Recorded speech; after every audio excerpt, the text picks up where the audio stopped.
Sir పిల్లలు చాలామంది అడగాలనుంది కానీ అడగట్లేదు.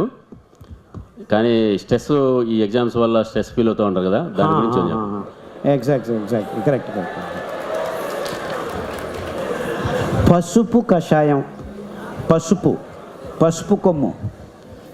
కొమ్ము కషాయం మీరు తాగితే మీ మెదడు చాలా సూక్ష్మంగా పనిచేస్తుంది. దానికి తోడు అరికల అన్నం మొత్తం రక్తం నుంచి అతి సూక్ష్మ నరాల్ని అతి అద్భుతంగా ఆరోగ్యవంతంగా ఉంచుతుంది. సో మీరు ఈ ఎగ్జామ్ టైంలో వారానికి 3 రోజులు అరికలు తినండి. దానికి తోడు చిన్న వెల్లుల్లిపాయలు, అంటే ఈ పెద్ద ఈ చైనా వెల్లుల్లిపాయలు కాదు, మన ముందు చిన్నగా ఉంటాయి, చాలా సన్నగా ఉంటాయి వెల్లుల్లిపాయలు. దానిలోని 4-5 దంచి కషాయం చేసుకొని ఫిల్టర్ చేసుకొని దానికి తాటి బెల్లం వేసుకొని తాగండి, చాలా రుచిగా ఉంటుంది. పసుపు, చిన్న వెల్లుల్లిపాయలు, అంటే మన ఇండియన్ వెల్లుల్లిపాయలు, తెల్లవాయలు అంటారు. ఈ చైనా ఇంత పెద్ద ఉన్నాయి, అవి ఏమీ లాభం లేదు. ఆ హైబ్రిడ్ వెరైటీస్ ఏమీ లాభం లేదు. ఇంకా తులసి ఆకు కషాయం అతి అద్భుతం.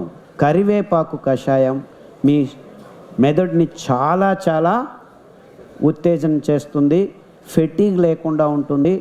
ఇంటలెక్చువల్ కెపాసిటీని ఎక్కువ చేసేయాలంటే కరివేపాకు కషాయం, పసుపు ఆకు కషాయం చాలా అద్భుతంగా పనిచేస్తుంది. అంటే మీకు ఎగ్జామ్ టైంకి 1 నెల ముందు అందరూ ఈ 4 కషాయాలని మార్చి కాకపోయినా పొద్దున పసుపు కషాయం, సాయంకాలం కరివేపాకు కషాయం, మీ ఇష్టం వచ్చినట్లు ఏది దొరికితే అది ఈ 4 కషాయాల్లో.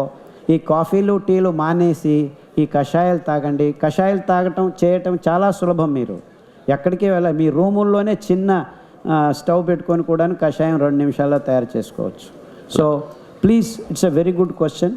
అండ్ అందరూ ఈ ఎగ్జామ్ టైం మొదలవుతుంది February, March. And please all of you tell other college mates and other school kids. So కషాయాలు పసుపు, కరివేపాకు, ఇంకా ఏం చెప్పాను,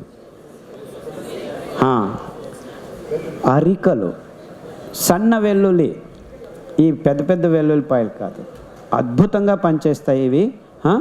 సన్న సాంబారు ఈరుల్లి, అంటే ఉల్లిపాయలు కూడాను బాగానే పనిచేస్తాయి, బట్ వండర్ఫుల్గా కొంతమందికి వెల్లుల్లిపాయల వాసన ఇష్టం లేదు, తులసి కషాయం తాగండి, కరివేపాకు కషాయం తాగండి, పసుపు. నేను 4-5 చెప్తుంటాను, ఎందుకంటే కొంతమందికి కొన్ని ఇష్టం కాకపోవచ్చు. సో అన్నీ చేయాల్సిన పని లేదు. ఈ 5 కషాయాల్లో 3-4 చేసినా మీకు ఫలితాలు లభిస్తాయి. ఎక్కువ కంటి సమస్యలు ఎక్కువ ఉన్నాయి సార్, అదొకటి చెప్పండి. పుస్తకంలో కంటి సమస్యల గురించి రాశామండి. కొన్ని అరుదైన ఆకుల పేర్లు చెప్పాల్సి వస్తుంది, మీరందరూ చూసి ఉండరు. కొన్ని శతపుష్పి, సరస్వతి ఆకు, పుదీనా ఆకు, గోంగూర ఆకు కళ్ళకి చాలా మంచిది.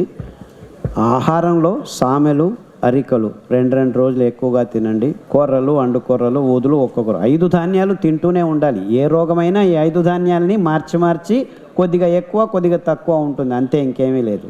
సో కళ్ళ సమస్యలకి అతి ముఖ్యమైన ఇది అందరూ జాగ్రత్తగా వినండి.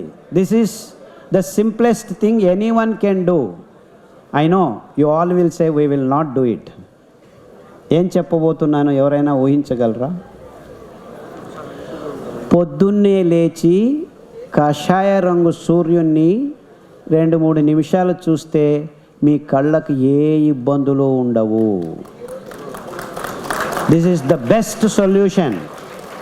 సాయంకాలం మునుగుతున్న సూర్యుడిని, ఆ కాషాయ రంగులో ఉన్న సూర్యకిరణాలు మీ కళ్ళకు పోతే rods and clone click and the best clinical results you can get your eyes. So ఎంతమంది పొద్దున్న లేచి సూర్యుడిని చూస్తున్నారు? చేతులెత్తండి.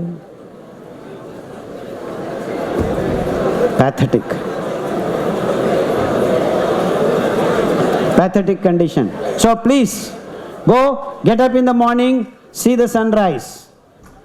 In India only we have the beautiful, wonderful sunrises, nowhere else in the world, because we have, out of 365 days we can see 270 days sunrise. So please make use of it. You are the blessed ones. Thank you very much.